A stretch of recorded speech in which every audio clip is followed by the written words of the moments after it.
The Pepsodent Show, starring Bob Hope.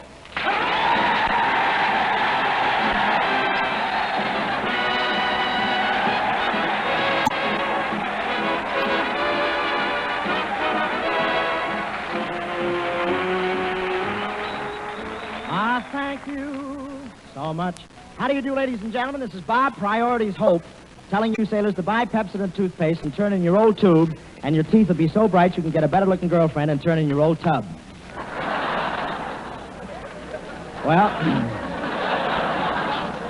here I am at the Great Lakes Naval Training Station. What a reception I got here. There were flowers spread all over the ground. And as I stepped out of the car, all the sailors applauded 4 times while I fell deep in the heart of an open manhole.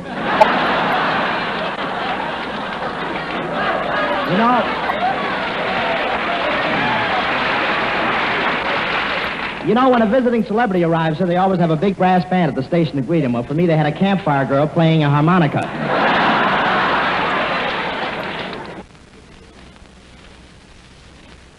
Bob Hope, he said, well, we decided to skip it. This is the Great Lakes country. One more drip won't make any difference.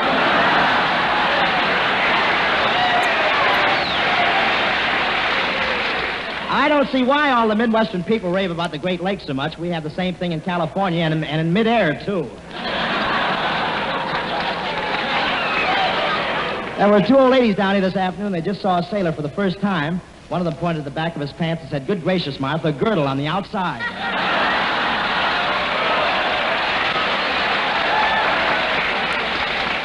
And these sailors here, I want to tell you, they're real he-men. I saw one sailor, he had so much hair in his chest, every time he swallowed his Adam's apple took a trip through the jungle.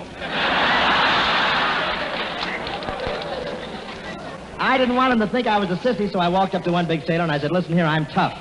You know what I did to him? I made him carry me to the hospital. Of course, I got a pretty good physique myself. You know, when MGM saw Johnny Weissmuller in a bathing suit, they got the idea for Tarzan the Apes. When they saw me, they got the idea for Woman of the Year. But a lot of these sailors sleep in hammocks. You know what a hammock is. That's government issue curvature of the spine.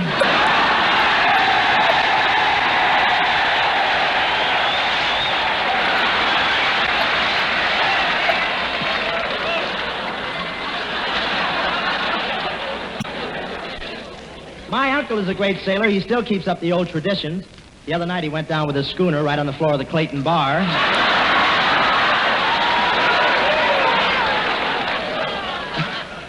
But I like Chicago, though, because they're really baseball mad here. And believe me, they got something to be mad about. And it's really windy here on the shore of Lake Michigan. Skinny Ennis walked out on the beach today and stretched his arms. And 10 minutes later, they shot him down over Gary, Indiana. But I'm sure enjoying this trip in the Hollywood Victory Caravan. Because of the emergency, people are asked to only carry the most valuable baggage on trains with them. And all I'm taking is my pajamas, my wallet, my toothbrush, and spare tire. This rubber shortage is really terrific. I stayed at the Ambassador Hotel last night, and during the night, a guy broke into my room, jacked me up, and stole my hot water bottle.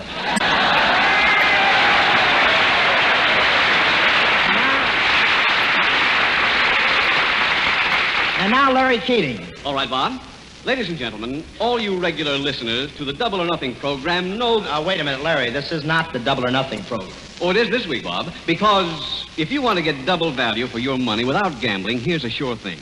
Pepsodent's new 50 Tuft toothbrush has double the number of tufts, twice as many as any other brush in a small, compact head.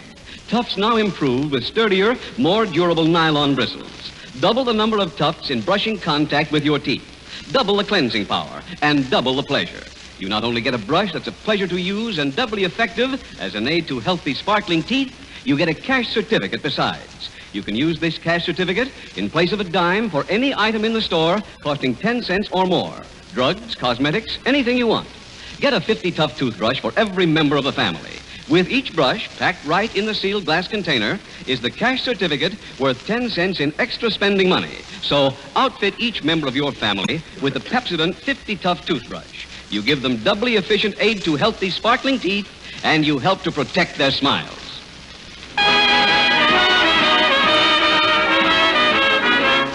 Here's Francis Langford singing "Somebody Else Has Taken My Place."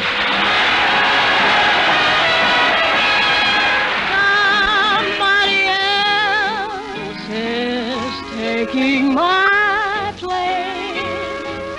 Somebody else now shares your embrace.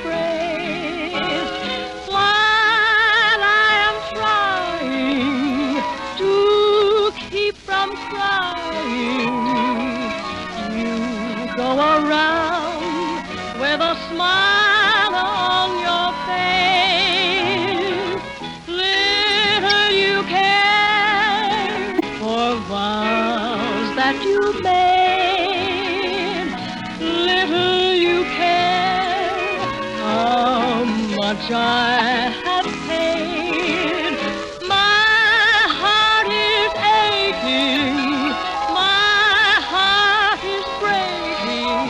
For somebody's taking my place.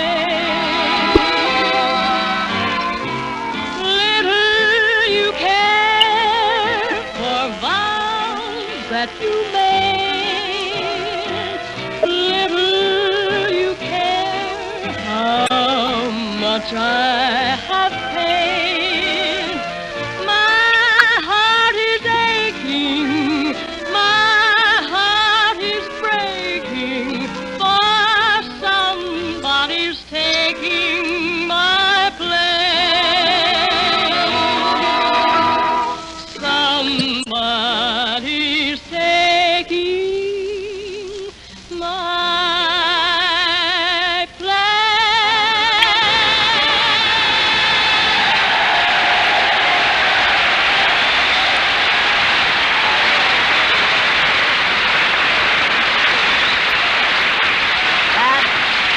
That was Francis Langford singing Somebody Else Has Taken My Place. Wait till I hear you at the Chicago Stadium tomorrow night with the Hollywood Victory Caravan. They'll love you there, too, Francis. And now, ladies and gentlemen, it gives me great pleasure to introduce to you one of Hollywood's most vivacious and glamorous screen stars and one of our fellow travelers on the Victory train, Miss Claudette Colbert.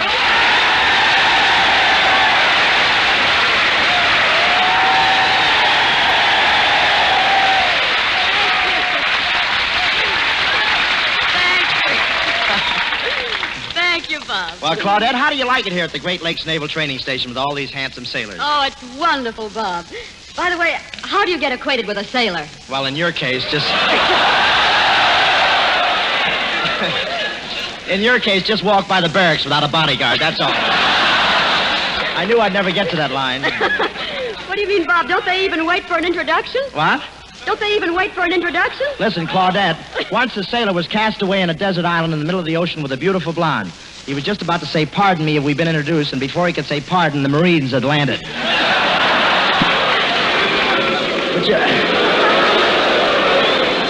Thank you, fellas. I'll do the same for you sometime. Thank you. But you know, Claudette... I hope my agent has 10% of this throat. But you know, Claudette, this is one of the best places in the world to train to be sailors. These boys have got a wonderful lake, haven't they? Well, don't be jealous, Bob. You've got quite a bay there yourself.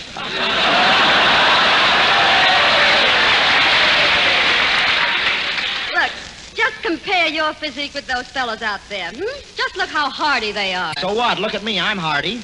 Bob, there's quite a difference between hardy and lardy.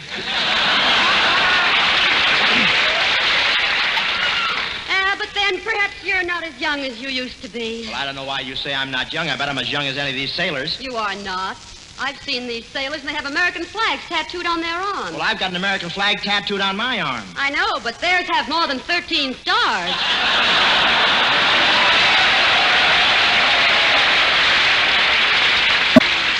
So have I, if you want to count the dimples. You know, Claudette...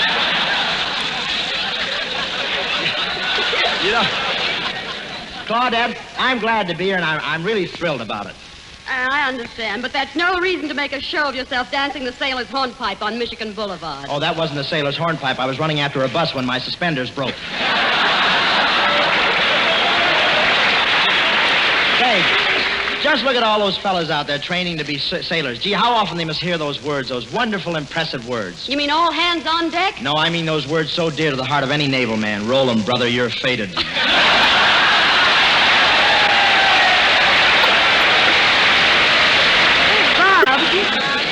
Bob, that reminds me, I heard a peculiar rumor. Of course, I don't believe it. I heard that soldiers and sailors like to shoot craps. No. What a vicious rumor. Of course it isn't true. Of course, I have heard of one regiment that shot craps so often they had the only sailors in the Navy who'd stand at attention in a kneeling position. Claudette, I want to welcome you to the Pepsodent Show, and I think you really deserve a lot of thanks for taking time out from your work on the Hollywood Victory Tour for Army and Navy Relief to come over here. You know, I wanted to meet you the minute I saw you in the train. I thought you did, Bob. Really? How could you tell? Oh, I don't know. It was just something about the way you kept walking by and dropping your handkerchief.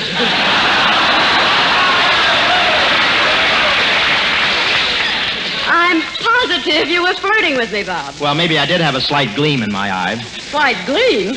That's the first time the super chief ever came into Chicago with 2 headlights. Bob, you actually embarrassed me. I don't mind having an admirer, but, you followed me all over the train wherever I went. Was I that bad? You certainly were. The only way I could get rid of you was to go in the dining car.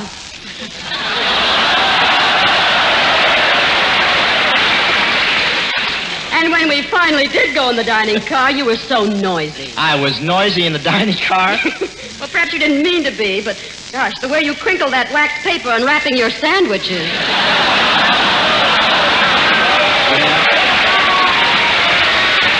Yeah, those waiters were so snooty they wouldn't unwrap them for me. Oh, but it was picturesque. The way dinner was served as the train was going along the edge of Lake Michigan.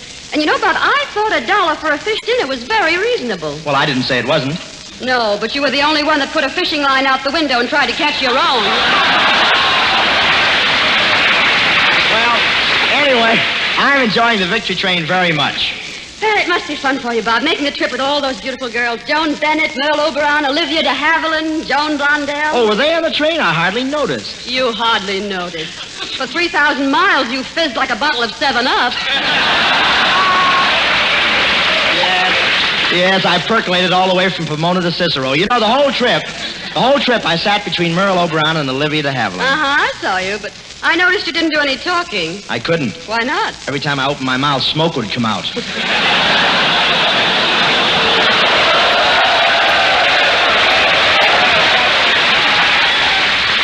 They're hep, those guys there. They're very hep. And when we went through that tunnel, I saw you lean over to kiss Joan Bennett. Yeah, but there was a sharp curve in the tunnel, and the train gave a sudden lurch. But what happened? I don't see why all the girls rave about Charles Boyer. Yes, the train did lurch and rock quite a bit, didn't it? Boy, I'll say that train rocked. In the morning, I went in to get washed and dressed, and I splashed cold water in James Cagney's face, dried off Charles Boyer, and walked back to my berth in Cary Grant's pants. Well, that's as close as you'll ever get to any of those 3. Why, I think I stack up pretty well with them as far as looks go. Well, I think you have ears just like Cary Grant. And your eyes are like Boyer's. And you have a chin like Cagney's. Do you really think my features are the same as those fellas? But, brother, what mistakes were made on the assembly line.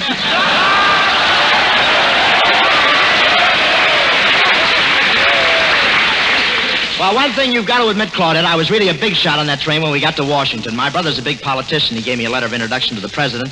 Boy, I certainly made an impressive sight as I walked in the front door of the White House and handed the letter to the doorman. Yeah, you made an even more impressive sight when you came flying out on your ear.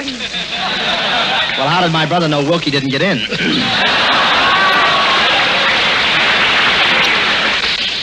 Oh, Bob, isn't Charles Boyer wonderful on that trip? And Cary Grant. I can't figure you out, Claudette. Cary Grant, Charles Boyer, just a couple of ham actors. What's hammy about them? Well, did you see them taking bows in front of the crowd at the railroad station this morning? Yes, you almost fell off their shoulders.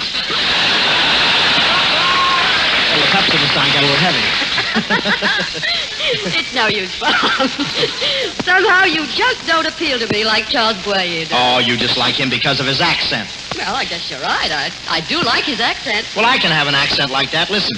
Oh, Claudette, ma chérie, you are très charmant. Come, kiss me. Kiss me. Well, it must be something more than his accent.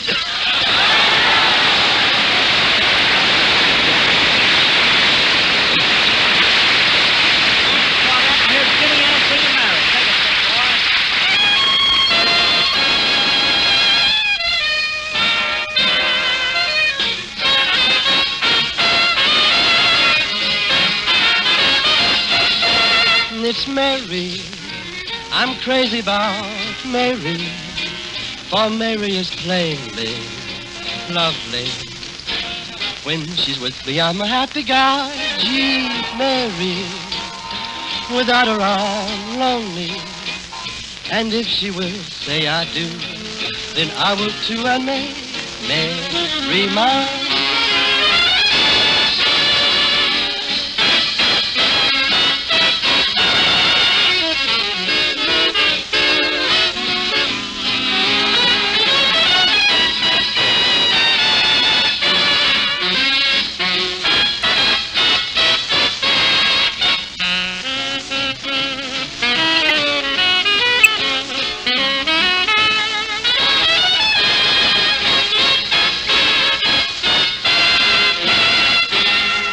Oh, it's Mary. I'm crazy about Mary. Oh, Mary is plainly and lovely. When she's with me, I'm a happy guy. Gee, Mary. Without her, I'm lonely. And if she will say I do, then I will too, and make Mary.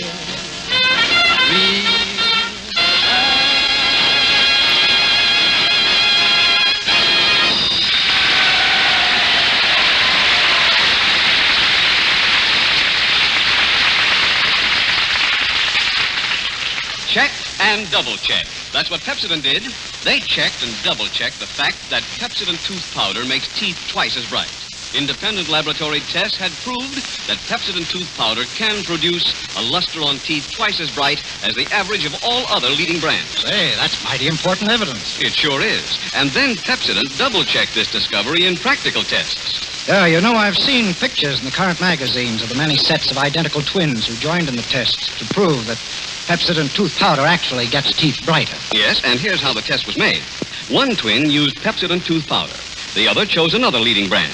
They brushed their teeth the same number of times in the same way. Everything was just alike, except the kind of tooth powder they used. And in the case of each set of twins, after just a few weeks, anyone, and I mean anyone, could pick the twin who used Pepsodent. Just by her smile, the Pepsodent twin had teeth twice as bright. Man, you mean you could tell the twins apart just by their teeth? Why, that's real proof. You bet it is.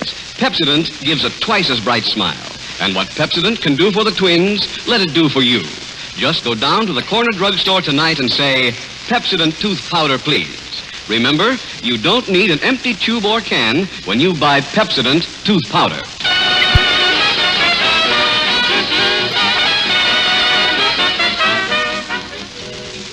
Ladies and gentlemen, as you have heard, Bob Hope leaves tonight with the victory train of Hollywood stars to play benefits in such cities as Kansas City, Minneapolis, Houston, Dallas, and many others. On hearing the glorious news that his city is among those to be honored by the great Bob Hope's presence, says the mayor of Houston proudly, "You can fool some of the people all of the time, and you can fool some of the people some of the time.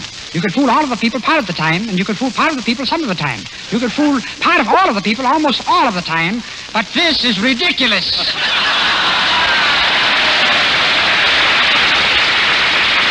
And now we find Bob and Skinny Ennis packing for the big trip on the victory train.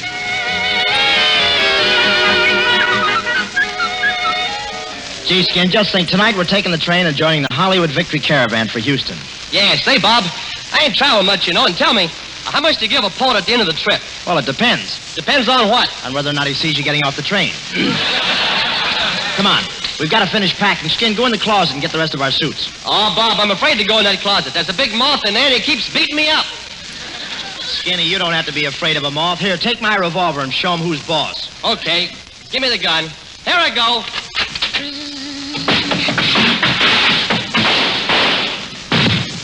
Bob, don't stand there. Take it away from him.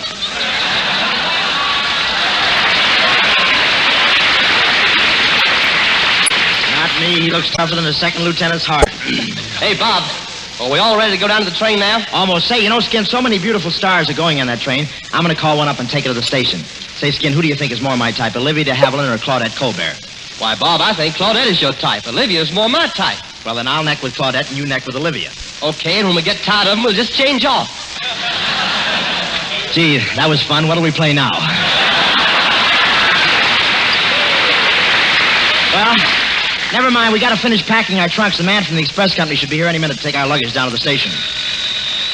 Hello? Well, so you're an express man now, Colonna. How's business? Fine. I work all day. I got the only trunk at the city with 4 rubber tires. Well, where'd you get the tires? I work all night, too. Listen, how soon can you get over here and pick up my luggage? Oh, it'll take quite a while, Hope. I'm doing a big moving job down here. We're moving a 10-ton safe from the 10th story. I'm down here on the ground, and my assistant is going to throw it down to me, and I'll catch it. Colonna, you idiot. You can't catch a 10-ton safe thrown from a 10th story window. Oh, no? Watch. Hey, Joe, let it go.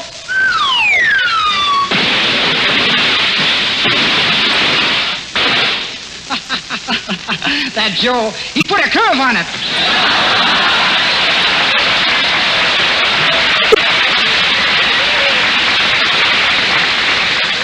Colonna, have you got a screw loose in your head? Why, the very idea, insinuating that I have a screw loose in my head. Just to prove it to you, I'm going to shake my head right now. Big son of a gun, isn't it? Stop fooling, Professor. You've got to get over here and pick up my trunk so I can make the victory train. Don't worry, Hope. I'll be down to pick up the trunk soon. I just hired a new man, and right now he's helping me move a big trunk out of a window on the 20th floor of this building. Easy, Sam. Remember, you're a new man. Let me show you how. Put your foot out of the window. That's it. Now. Didn't last very long, did he? Hello, fellas. Hello, Francis. Well, I'm all packed and ready to go. Gee, I can hardly wait till we get on that victory train again.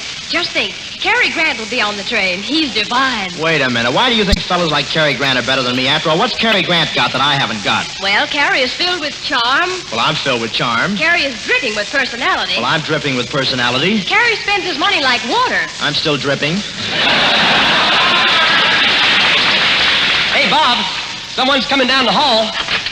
Hello, everyone. Bob, it's Vera Vane. Vera Vane, well.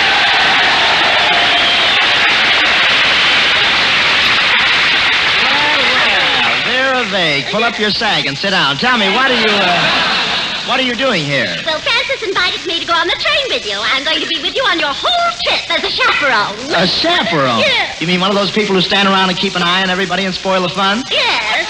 I'm going to be a sort of an SP in skirts. After all, you know, Bob, we young girls can't be too careful.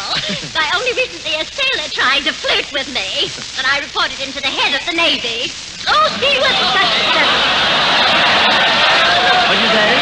Oh, I said the head of the Navy was such a gentleman. Yes, everyone liked Admiral Dewey. Yes, I know. Now, just a minute, Mr. Hope. I'm just as young as you are, which makes me pretty much of an old bat.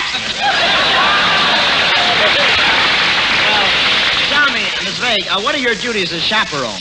Well, you see, if anyone tries to kiss Francis, I step between them, just as he's about to kiss her. Well, why do you wait until he's already starting to kiss her before you step between them? Well, if I time it just right, Francis is saved, he's satisfied, and I'm in heaven.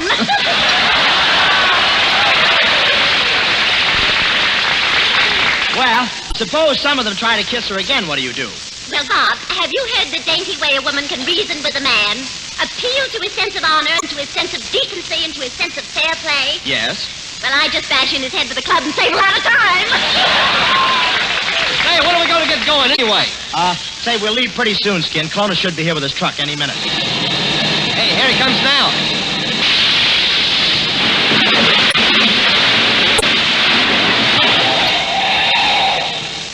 Why carry things down a whole flight of stairs? Hello, Professor. So you're from the express company? Yes. Well, how much are they charging for trunks these days? Oh, I don't know. I never wear any. Hello, Professor. Do you remember me, Vera Vane? Oh, Colonna, I bet you're surprised to see her here at the naval station. Oh, not at all, Hope. Every old tug needs an overhauling once in a while. You know, Professor, I can't be angry with you. You're the type of man I've really been looking for. Why don't we get married? And in a year or so, maybe we'll have a little girl who looks just like me. What would you say to that? Drown it.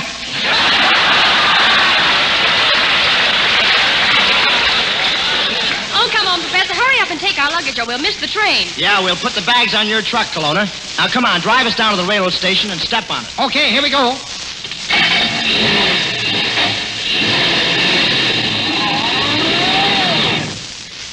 are at the railroad station. Quite a shortcut, wasn't it? Now I'll drive across the tracks. Now be careful, Colonna. There's a train coming. Oh, don't buddy hope. I've been all over these railroad yards before.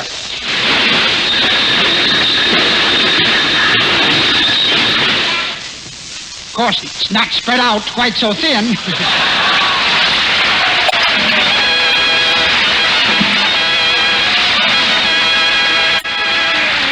All thanks for the memory of you, the Navy's pride. We're more than gratified to see your shining faces out there smiling side by side. And thank you so much. And thanks for the memory. You Great Lakes boys who train to free the bounding Maine. You'll rid the seas of Japanese and make their loss our gain. And thank you so much. So folks, join the trend now prevailing.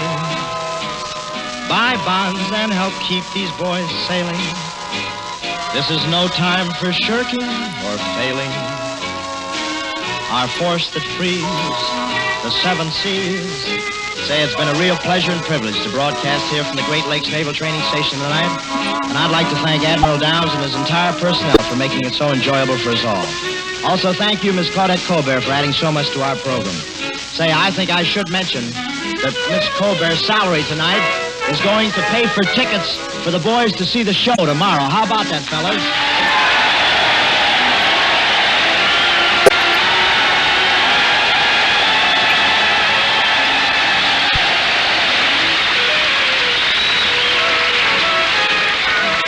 You know, I almost forgot about that. That's a real sweet gesture. I mean that. We'll be at the Chicago Stadium here tomorrow night with a whole Hollywood Victory Caravan, ladies and gentlemen, of 22 stars. Just to name a few offhand, there's Merle Oberon, Claudette Colbert, Pat O'Brien, James Cagney, Joan Blondell, Joan Bennett, Jerry Colonna. Help me out, Jerry. There's 22 of them. A tremendous list of stars. I wish I had time to name them all. I hope I haven't forgotten. I know I've forgotten many of them, but I'm sorry, but you'll see them all. They're a grand gang and a grand show. And next week, we'll be broadcasting from Ellington Field, Houston, Texas. The second stop in our 7-week tour throughout the Midwest, South, and East to entertain the personnel of Army, Navy, and Marines. And folks, let me again remind you to buy war bonds and stamps. Help our boys fight the battle in their own way. They're not only fighting for a better world, but they stand ready to give it the utmost to ensure victory. The War Department has put into effect a plan whereby all Army personnel and civilian employees can purchase war bonds. This plan is similar to the payroll savings plan now used in commercial organizations throughout the United States. Yes, our fighting men are doing more than their duty. Let us do ours now. Good night, ladies and gentlemen. Our broadcasting tonight was for the entertainment of the Navy personnel and does not necessarily constitute an endorsement of our product by the Navy. This broadcast came to you from Great Lakes, Illinois. This is the National Broadcasting Company.